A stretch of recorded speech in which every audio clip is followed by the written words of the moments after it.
What if?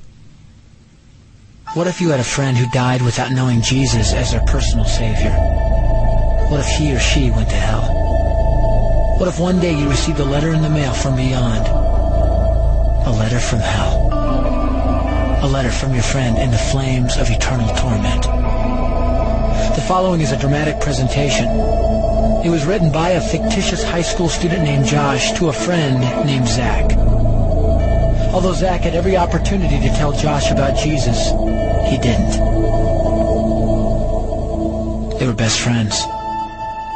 They played soccer together, they went to classes together, they partied together, they shared their lives with each other.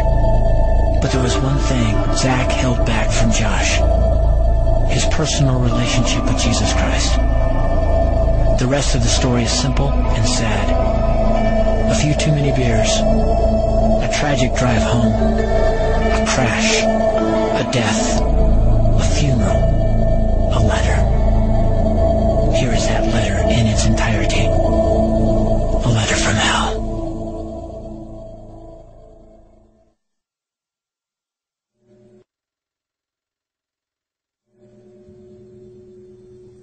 Dear Zach,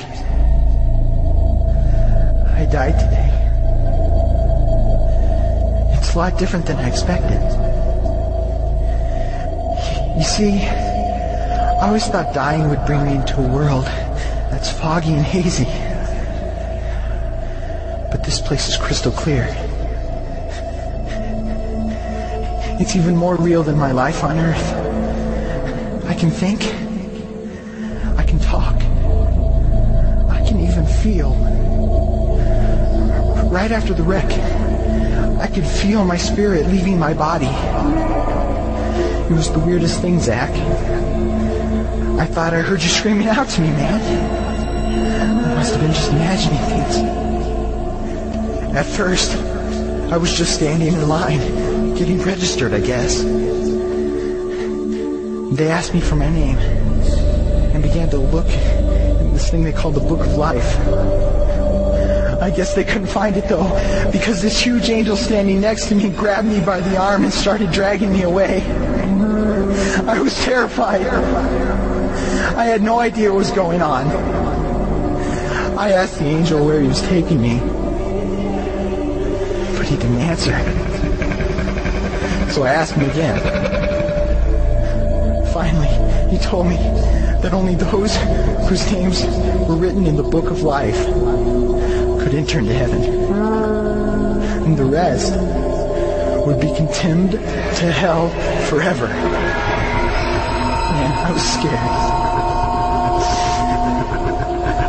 The angel threw me into some kind of holding cell where I've been sitting and thinking for a long, long time.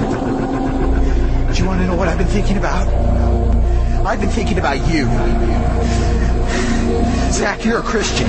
You told me so yourself. I mean, we talked about it 3 different times today. Kelly brought it up, and you laughed it off. Coach Adams brought it up, and you changed the subject. I mean, it came up right before the wreck.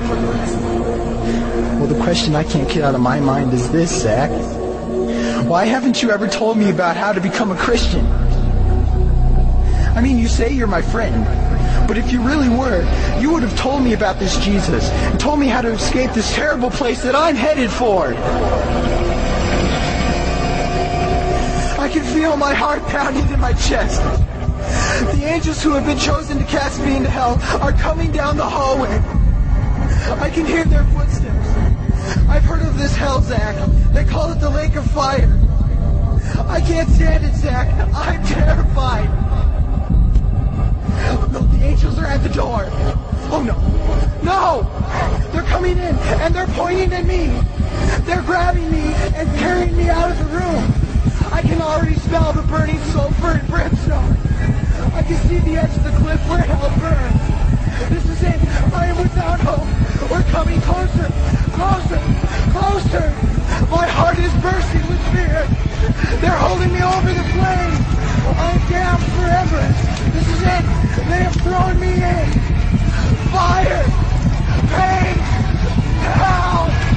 Why, Zach? Why didn't you ever tell me about Jesus?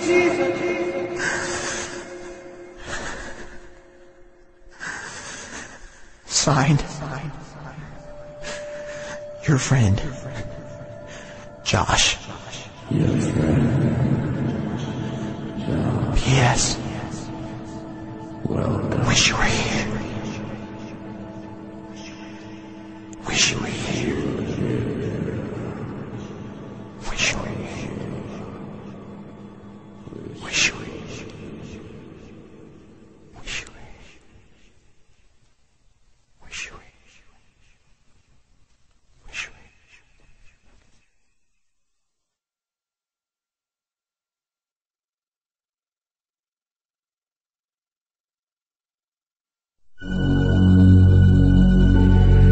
Don't bother me. Don't bother me with souls to save. I have my own agenda. There's school to do, sports to play, important stuff to attend to. Don't bother me with my friend at work. He's got his own religion. I don't have time to change his mind. He'll make his own decision. Don't bother me with that little girl, the girl playing in the street. She's much too young to understand that the Savior she can meet. Don't bother me with the sounds I hear, the sounds of people shrieking, although I wonder who they are. Who are these victims screaming? Don't bother me with who they are. I really don't want the blame. Because it's my friend at work and that little girl.